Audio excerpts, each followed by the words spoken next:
Mr. President, I rise today to urge my colleagues to support Amendment number 4080 to Senate Joint Resolution 54.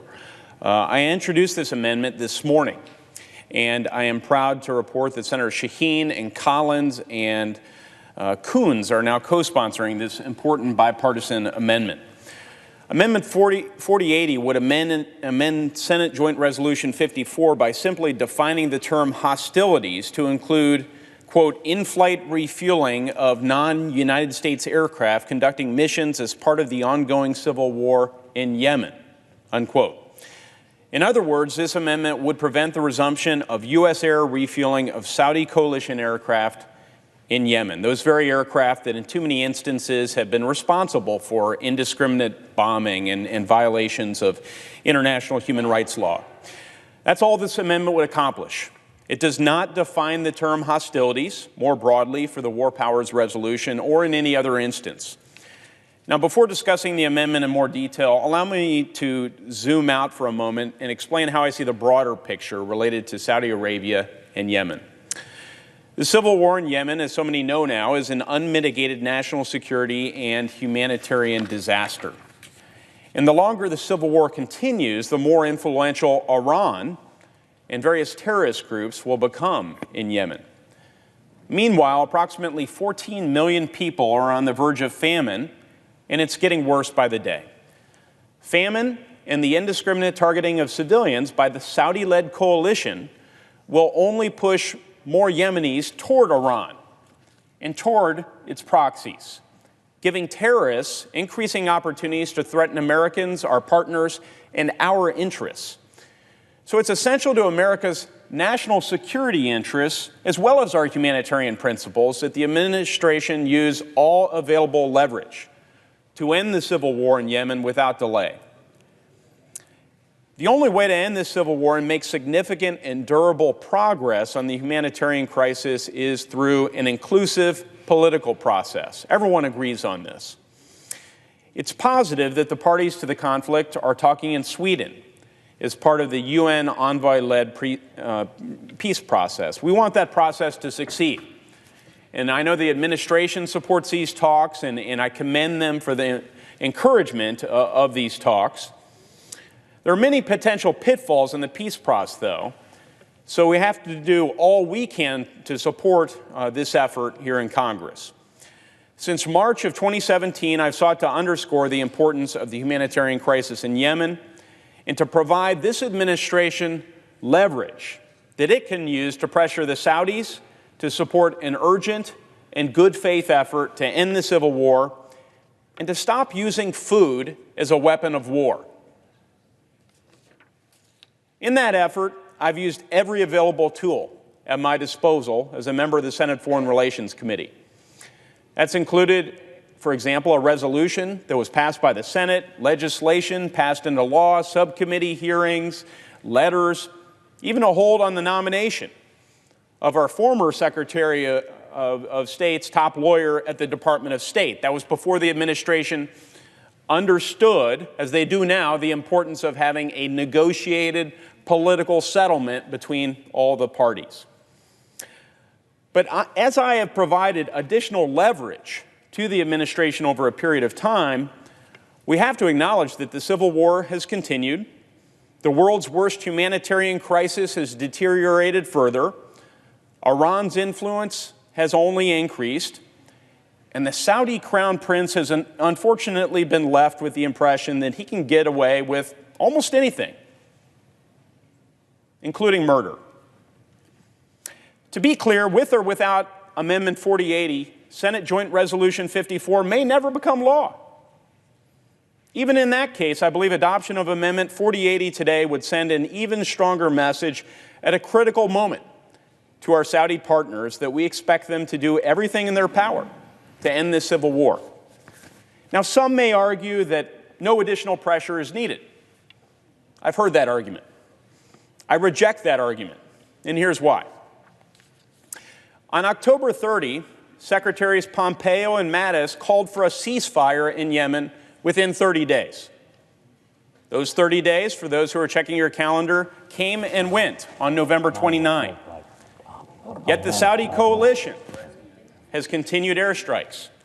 I have a hard time believing that if Secretary Mattis picked up the phone and told Riyadh to knock off the airstrikes in Yemen, that the Saudis would ignore him.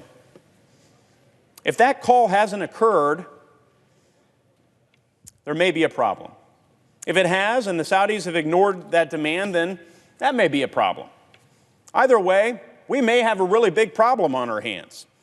It is not in our national security interest to sit idly by as the Saudis ignore the clear demands of our Secretaries of Defense and State, especially when we are members of the coalition. Our taxpayers are funding these military exercises that are exacerbating the worst humanitarian crisis in generations, that are destabilizing a country where Iran and Al-Qaeda and ISIS have a foothold.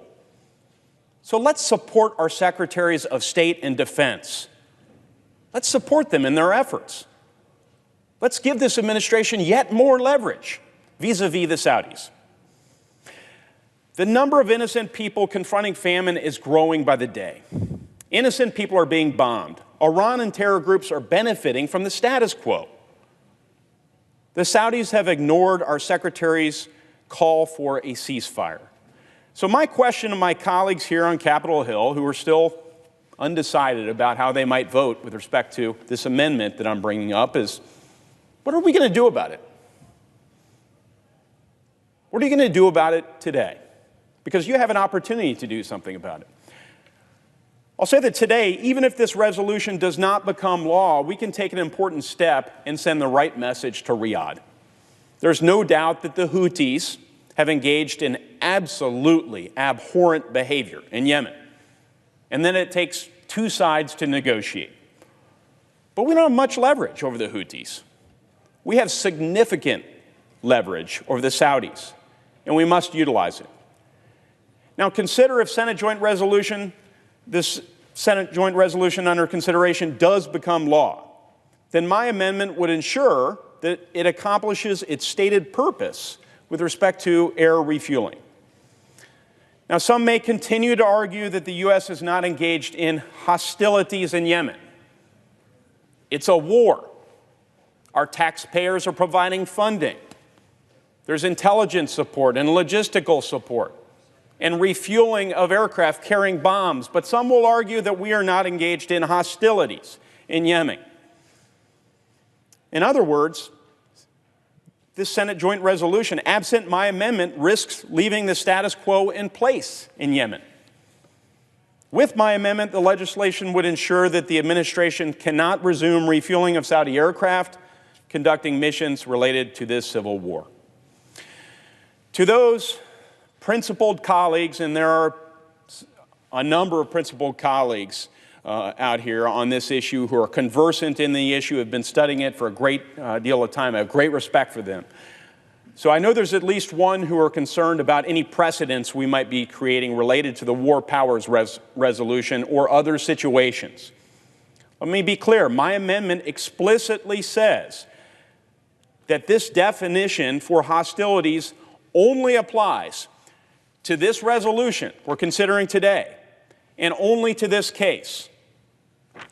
I would also reiterate that my amendment would not restrict U.S. refueling on our own aircraft and would not restrict refueling of other aircraft for missions focused on Al-Qaeda and associated forces. So we got it covered. Either way, senators looking to send the right message today to the Saudis and those looking to change the situation in Yemen should support this amendment 4080. Now, a very quick word on the War Powers Resolution, the underlying resolution. Here again, principled and serious people are on both sides of the War Powers Resolution debate. And I see merits on both sides of that argument. The President is indeed the Commander-in-Chief. That said, the founders also established clear Article I constitutional war powers and responsibilities for Congress. For me, today, in this situation, and only with respect to Yemen, I believe a reasonable reading of the Constitution leaves plenty of room for a yes vote on this resolution. Our humanitarian principles and national security interests require it.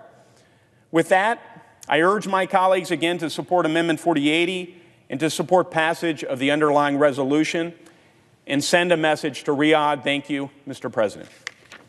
Mr. President. The senator from Tennessee. I wonder if, through the President, I'd like to ask the senator from Indiana. Then what you're saying is you're doing everything you possibly can to ensure that if your amendment passes, never in the future will your amendment be relied upon to say that if we're refueling, that means that we're involved in hostilities. Is that correct? I thank the chairman for clarification so that I can further clarify for the record that this amendment only applies for purposes of this resolution and in the section I offered it. So let's say in Mali, for example, our country in the future were involved in refueling operations of our partner or allies' aircraft. This wouldn't apply. This would establish absolutely no precedent. We've had National Security Legal Counsel look at this. We've taken a belt and suspenders approach. No reasonable reading of this could construe this to establish any legal precedent that ought to cause concern to anyone concerned.